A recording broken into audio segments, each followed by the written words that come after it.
अस्सलाम वालेकुम नाज़रीन, मैं हूं सलवा स्नैन और आप देख रहे हैं सूर्या न्यूज़ HD।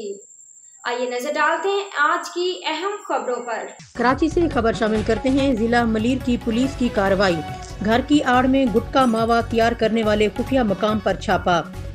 मुल्ज़िमान अली अकबर शाह के इलाके अंदरून खुफिया मकाम में गुटके मावे की कारखाना ऑपरेट कर रहे थे। SSP मलीर की हिदायत पर SHO Ibrahim Haidri police team की टारगेटेड कार्रवाई। तीनों मुल्ज़िमान घर के अंदर छुपे हुए पाए गए। इब्राहिम हैदरी पुलिस ने दौरान कार्रवाई 3 मुल्ज़िम को गिरफ्तार कर लिया। गिरफ्तार मुल्ज़िमान की शनाख्त शहबाज, साहिल और समीउल्लाह के नाम से हुई। दौरान कार्रवाई मुल्ज़िमान के कब्जे से 7 किलो छालिया, 95 किलो जायद तैयार शुदा गुटका मावा, चूना, कत्था और गुटके में इस्तेमाल होने वाले दीगर अशिया बरामद हुई। गिरफ्तार मुल्ज़िमान गुटका तैयार करके मुख्तलिफ इलाकों में फरोख्त करते थे। गिरफ्तार मुल्ज़िमान शहबाज पहले भी मुख्तलिफ मुकदमात में गिरफ्तार होकर जेल जा चुके हैं। मुल्ज़िमान के खिलाफ ज़ाब्ते के तहत मुकदमा दर्ज करके तफ्तीश का आगाज कर दिया गया।